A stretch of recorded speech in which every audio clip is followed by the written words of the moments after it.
What happens when the entire world thinks it already knows the truth, but a filmmaker decides to dig deeper? For years, Sean Diddy Combs has been one of the biggest names in music, entertainment, and business. But behind the success, fame, and influence, a wave of allegations, lawsuits, and investigations changed the conversation completely. And now, a new documentary is trying to answer one of the biggest questions surrounding this entire saga. How do you separate the truth from the noise? According to director Alexandria Stapleton, that was the biggest challenge while creating Sean Combs, The Reckoning. Not just finding information, not just collecting interviews, but cutting through the overwhelming amount of social media speculation, rumors, and public reactions to tell a story based on facts and real experiences. Welcome back to Diddy Unfiltered Daily, your source for daily coverage of Diddy headlines, breaking stories, reactions, and controversies, all unfiltered.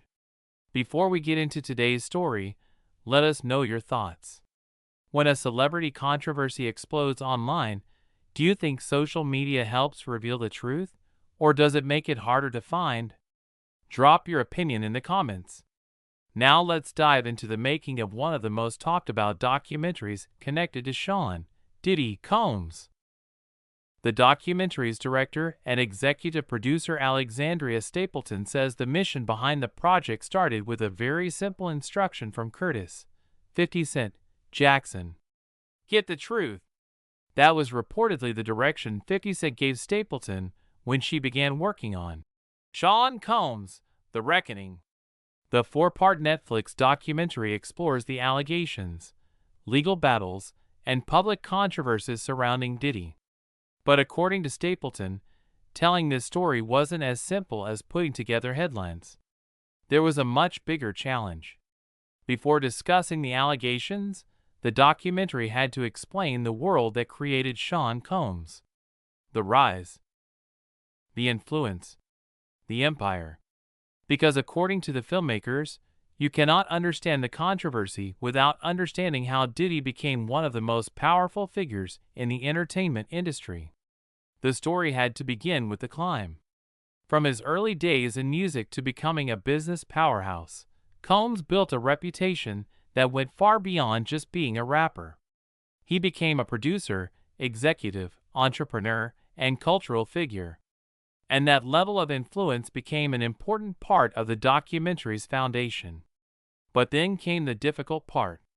How do you tell a story involving serious allegations when the internet is already flooded with opinions? Stapleton explained that one of the biggest obstacles was cutting through the noise. Not just online rumors, not just viral conversations, but the endless stream of reactions that can sometimes make it difficult to have meaningful discussions. According to her, the goal was not to create a sensational story. The goal was to understand what happened and allow people to share their experiences. Stapleton described the process as following a roadmap, carefully navigating through the information while trying to separate emotion, speculation, and verified accounts. And that required patience. A lot of it. The filmmaker explained that interviews were not rushed. In many cases, she spent between 8 and 12 hours with people who agreed to speak. Why? Because stories involving alleged trauma cannot be handled like quick celebrity interviews. They require time. They require trust. And they require creating an environment where people feel comfortable sharing difficult experiences. Stapleton said that when people are discussing alleged physical assault or sexual assault, the process cannot simply be sped through. The documentary team wanted the people involved to have space to explain their experiences in their own words. That approach became one of the most important parts of the production. Behind the scenes, editors Jack Gravina, Evan Wise, Charles Divac, and Benji Cast had the difficult task of taking hours of footage and turning it into a complete story. They combined interviews with archival footage, including moments leading up to Diddy's 2024 arrest. The challenge wasn't only what to include, It was where each piece belonged. One of the most important interviews came from Aubrey O'Day. For many viewers, O'Day is known from her time as a member of Diddy Kane, the girl group formed through MTV's Making the Band, where she was signed by Combs. In the documentary, O'Day discusses her experiences working with Diddy and the impact those experiences had on her. But even placing her story into the documentary was a major creative challenge. According to editor Charles Divac, the team moved her interview around multiple times. At one point, it was considered as the opening scene. Then it was moved closer to the end of episode 3. Then earlier in episode 4. The team kept adjusting because they wanted the moment to feel earned. Eventually, they decided her story belonged in the final episode.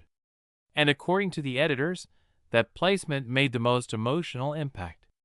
Why? Because viewers had already spent time understanding her journey. They had learned about her background. They had connected with her as a person. So when she opened up about her experiences, the audience was already invested. One particularly powerful moment came when O'Day read a lawsuit for the first time. Instead of simply continuing with an interview, the documentary captured her reaction as she processed what she was reading. She struggled to find words. She paused. She appeared to be emotionally affected by the information. And the filmmakers decided that moment needed space. It needed to breathe. Rather than editing around the reaction, they allowed viewers to see it. Because sometimes the most powerful moments are not perfectly rehearsed statements. Sometimes they are real human reactions. But the documentary took another major turn when legal developments changed the landscape. The project was already underway when the verdict in Diddy's criminal trial arrived. According to reports, Combs was found guilty on 2 counts related to transportation to engage in prostitution. The verdict changed how the filmmakers approached the story. According to Divac, it altered the way they told the documentary. Because suddenly, the public conversation changed. People who may have been hesitant to speak began reconsidering. Others became more willing to share their perspectives. The filmmakers faced new pressure, not just from the public, but from the responsibility of telling a story that was still unfolding. According to the team, the verdict created an even stronger need to focus on what they believed was the complete picture, because they felt the trial alone did not reveal every part of the broader story. And that became one of the central challenges. How do you tell a story while events are still happening? How do you create something balanced when opinions are already everywhere? How do you make sure the voices involved are actually heard? Those questions shaped the entire production. The documentary was not simply about a famous person facing controversy. It was about power, influence, the entertainment industry, and the experiences of people connected to that world. It also highlights a bigger issue in today's media landscape. When a major celebrity story breaks, millions of people immediately form opinions online. Clips go viral. Arguments spread. Narratives are created within hours.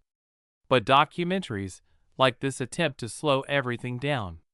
They attempt to look beyond the headlines, beyond the trending topics, beyond the social media battles.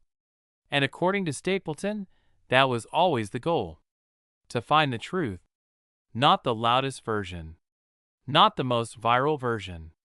But the story behind the noise. As viewers continue discussing Sean Combs, The Reckoning, one thing remains clear.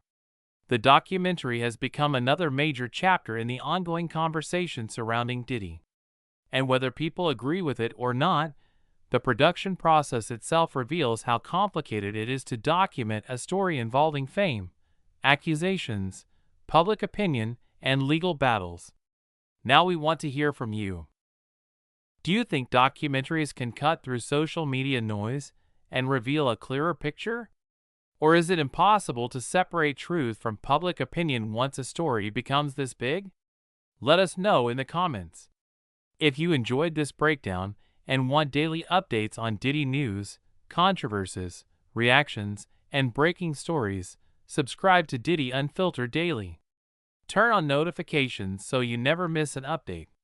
Thanks for watching, and we'll see you in the next video.